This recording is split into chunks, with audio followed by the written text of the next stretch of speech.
Review शुरू करने से पहले मैं आप लोगों से रिक्वेस्ट करूंगा, अगर तो आप इस चैनल पे न्यू हैं तो सब्सक्राइब कर लें चैनल को और बेल आइकन को हिट कर दें, सो दैट कोई भी नई आने वाली वीडियो जो है वो आप मिस ना करें। आज जिस एम्पलीफायर का हम रिव्यू करने वाले हैं वो एक टेक्सास इंस्ट्रूमेंट्स की आईसी है TPA3251, उस पर बेस्ड है, जो कि एक बहुत ही पावरफुल, बहुत ही एक्सट्रीम आउटपुट वाली आईसी है, जिसकी आउटपुट पावर जो है 350 वाट्स मोनो है।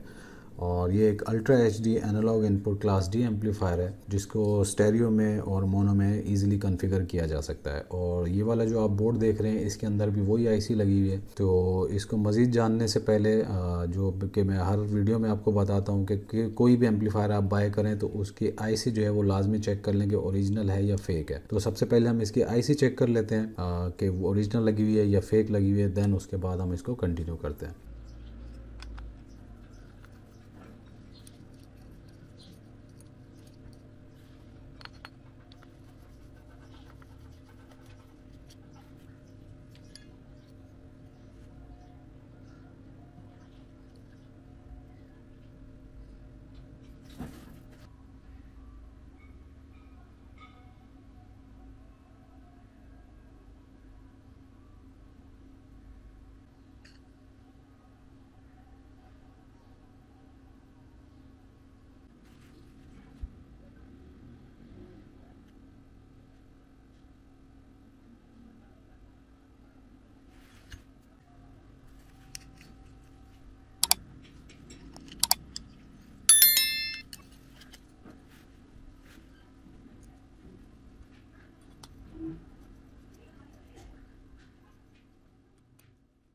ओके जी, सो आईसी हमने चेक कर लिया है, ओरिजिनल है बिल्कुल। 3251 मार्किंग भी थी और थर्मल पैड भी ऊपर था, पिंस भी ऑलमोस्ट सेम है। सबसे पहले हम बोर्ड का ओवरव्यू ले लेते हैं। ओवरव्यू के लिए यहाँ पे राइट साइड पे आप देखेंगे एक म्यूट स्विच दिया हुआ है, ये आपके सामने है। इसको आप म्यूट करने के लिए यूज़ कर सकते हैं एक स्विच लगा के। देन उसके बाद जो है ये इनपुट सेक्शन दिया हुआ है, यहाँ पे आप टोन कंट्रोलर से इनपुट दे सकते हैं, ब्लूटूथ से दे सकते हैं, पीसी से आउटपुट दे सकते हैं, लैपटॉप से दे सकते हैं, किसी भी चीज़ से आप आउटपुट जो है इसके इनपुट में दे के इसके आगे आप स्पीकर जो वूफर वो ड्राइव कर सकते हैं। और उसके साथ ही नीचे आप देखेंगे दो आईसीज लगी हुई हैं। बेसिकली ये ऑपरेशन एम्पलीफायर्स हैं, TL072, ये डुअल ओप एम्प है। तो इन ऑपरेशन एम्पलीफायर्स को as a pre amplifier use किया गया है, जिसको आप गेन स्टेज भी कह सकते हैं। एंड उसके साथ ही आप देखेंगे ये हीट सिंक लगी हुई है, इसको तो हमने उतार के ऑलरेडी चेक कर चुके हैं। और उसके हीट सिंक के साथ आप देखेंगे ये कैपेसिटर्स लगे हुए हैं, की पावर रेटिंग है 100 वोल्ट एंड 390 माइक्रोफैराड्स, जो कि मेरे हिसाब से बहुत ही कम है। ये 4 इन्होंने दिया हमें कैपेसिटर्स, तो इनकी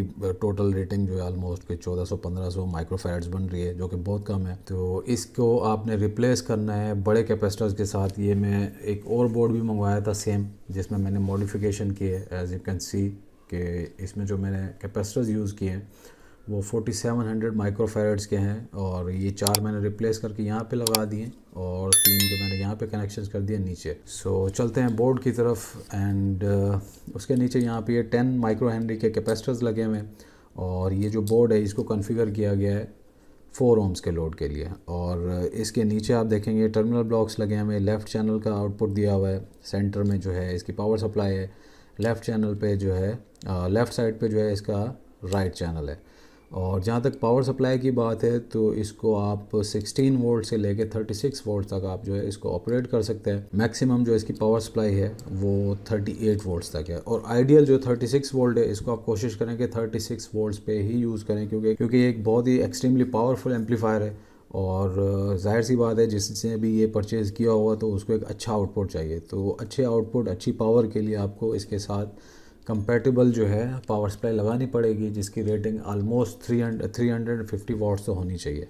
तो ये बोर्ड मैं आपको दिखा देता हूँ। ये मैंने एक मंगाया हुआ है तकरीबन जो 36 वोल्ट और 7 एम्पेयर तक का है। तो ऑलमोस्ट ये है कोई 250 वाट तक का है, तो चल जाएगा, कोई ऐसा इशू नहीं है। तो जहाँ तक इसके आउटपुट की बात है तो ये 175 वाट्स स्टेरियो 4 ओम के लोड पे आपको आउटपुट देगा 10% THD के साथ। 3 ओम का लोड इसके ऊपर डालना है तो 175 वाट जो है ये आपको ज़रूर आउटपुट देगा। और अगर आपने इसको मोनो में कॉन्फ़िगर करना है, इसके ऊपर कोई वूफर या सब वूफर चलाना है सिंगल चैनल का, तो इनपुट सेक्शन में आपको लो पास फिल्टर बनाना पड़ेगा एक्टिव, या आप आउटपुट में पैसिव क्रॉसओवर लगा सकते हैं। तो आपको 2 ohms के लोड पे ये कम अज़ कम 285 वॉट्स जो है 1% THD पे ये आपको ज़रूर देगा, अगर आप इसके ऊपर 36 वोल्ट की पावर सप्लाई यूज़ करते हैं। और अगर आप इसके ऊपर 24 वोल्ट यूज़ करेंगे या 36 वोल्ट से कम, जिस हिसाब से आप पावर सप्लाई कम करते जाएंगे तो इसकी आउटपुट पावर भी कम होती जाएगी। तो नाउ हाउ तकरीबन ऑलमोस्ट हमारी हो चुकी है इस एम्पलीफायर के बारे में। तो चलिए इसका साउंड टेस्ट करते हैं। ओके जी, सो कनेक्शंस हमने कर लिए। एज़ यू कैन सी कि ये सोनी के हमने बुक शेल्फ स्पीकर्स लगाए हैं। एक बॉक्स में एक सब वूफर है, एक मिड वूफर है और एक ये ट्विटर है, क्योंकि इनके अपने ट्विटर जो वो ख़राब हो गए थे या मे भी गुम हो गए या आई डोंट नो कहाँ हैं। तो मैंने एडिशनल से ये मर्सिडीज़ का एक मेरे पास ट्विटर रखा हुआ था, ये मैंने लगा दिए दोनों तरफ पे, एक एक ट्विटर, एक एक मिड वूफर, एक एक सब वूफर। तो लोड इम्पीडेंस जो है वो इनका ऑलमोस्ट 6 ओम्स है टोटल, और पावर रेटिंग जो है एक बॉक्स की तकरीबन 150 से 200 वाट्स है। तो अब हम इसके ऊपर ट्राई करते हैं। अगर तो ये इसको अच्छे से ड्राइव करता है तो इट मीन्स ये एम्पलीफायर टेस्ट में पास है।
ओके जी, साउंड टेस्ट हमारा कंप्लीट हो चुका है। एज़ यू हैव सीन के जो मैंने इसके ऊपर वूफर्स लगाए थे ये वाले, तकरीबन जो है ऑलमोस्ट इनकी कंबाइन पावर जो है ऑलमोस्ट कोई 300 टू 400 वाट्स थी 6 ओम्स पे।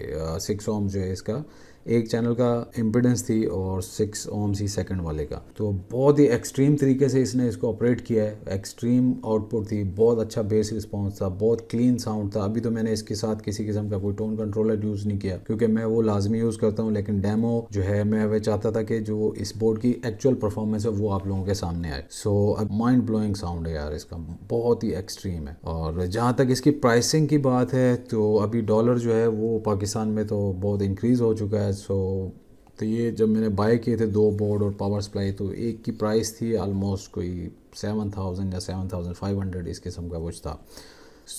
कैसी लगी वीडियो आपको? आई होप कि अच्छी लगी होगी और इन्फॉर्मेटिव भी लगी होगी। अगर कुछ मुझसे रह गया इस वीडियो में जो मुझे डिस्कस करना चाहिए था और मैंने नहीं किया तो आप जो है लाजमी मुझे कमेंट सेक्शन में बताएं एंड मैं कोशिश करूँगा कि सबका रिप्लाई करूँ। एंड चैनल को सब्सक्राइब कर लें एंड शेयर करें अपने दोस्तों के साथ, अपने लव्ड वंस के साथ। मिलेंगे नई वीडियो में इंशाल्लाह। Till then take care, bye bye, अल्लाह हाफिज़।